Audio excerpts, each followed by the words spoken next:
Hey everyone, welcome back to another explainer. We are throwing on our investigative hats today to solve some complex healthcare revenues cycle management mysteries. We're jumping right into part 18 of our training, and we're going to focus heavily on provider credentialing and non-participating or non-PAR provider denials.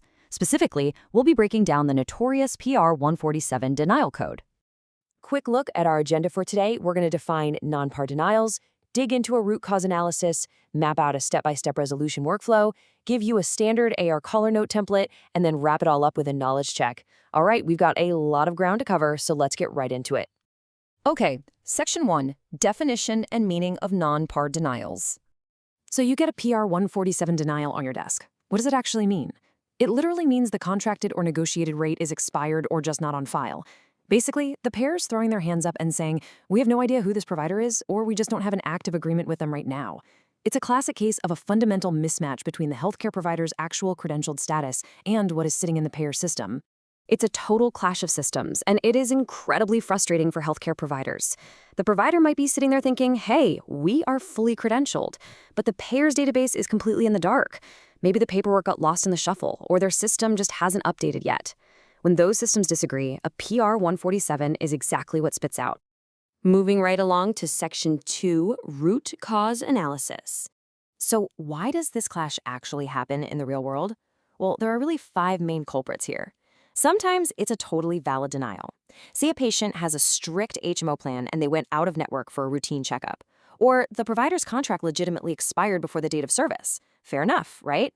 But look at those last 2 points. These are 100% payer errors. The provider actually did renew their contract, but the payer just dropped the ball and didn't update their system. Or worse, the patient has a flexible PPO plan that does pay out of network, but the payer accidentally processed it using strict HMO rules. As an AR associate, your job is to play detective and figure out exactly which of these 5 scenarios you're dealing with. All right, Section 3, Step-by-Step Resolution Workflow and Decision Tree.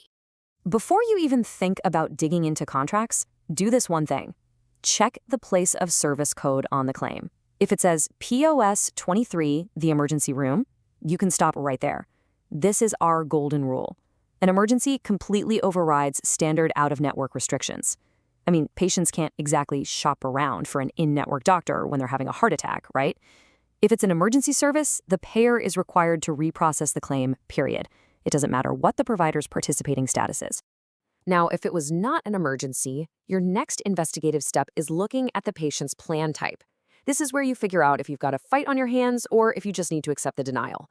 HMO plans, they generally do not cover non-emergency out-of-network care. So that denial is valid. You're probably billing the patient or writing it off depending on your rules. But if it's a PPO or a POS plan, those usually do have out-of-network benefits. So if the payer denied a PPO claim with a PR 147, they messed up. That's an invalid denial, and you need to get them on the phone and demand reprocessing. Okay, assuming the plan does allow for payment, here is your 3-step attack plan. First, jump into your billing system and verify the provider ID and tax ID. Are the effective dates active?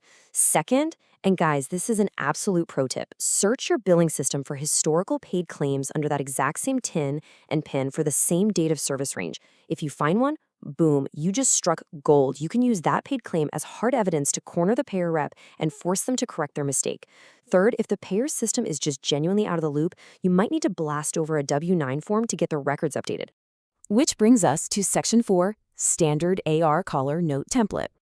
Once you've done your digging and called the payer to get that claim reprocessed, documenting your findings clearly in the billing system is absolutely non-negotiable. Go ahead and take a screenshot of this template.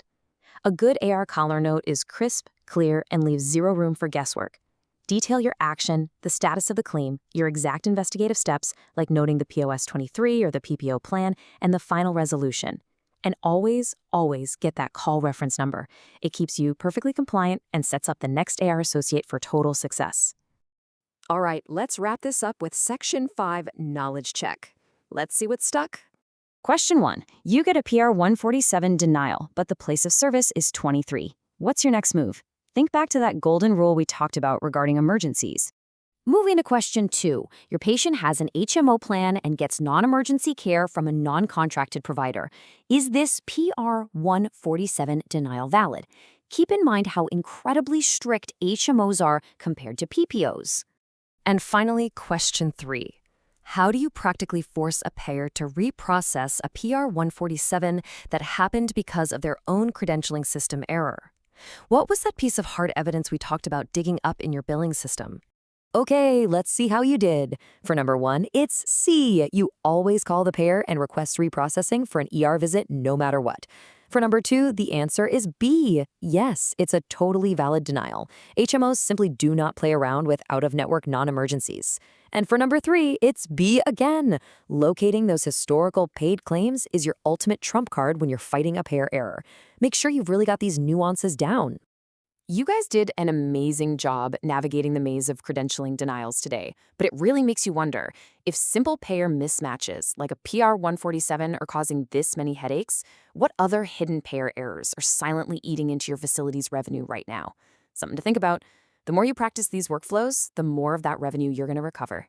Excellent work today, team.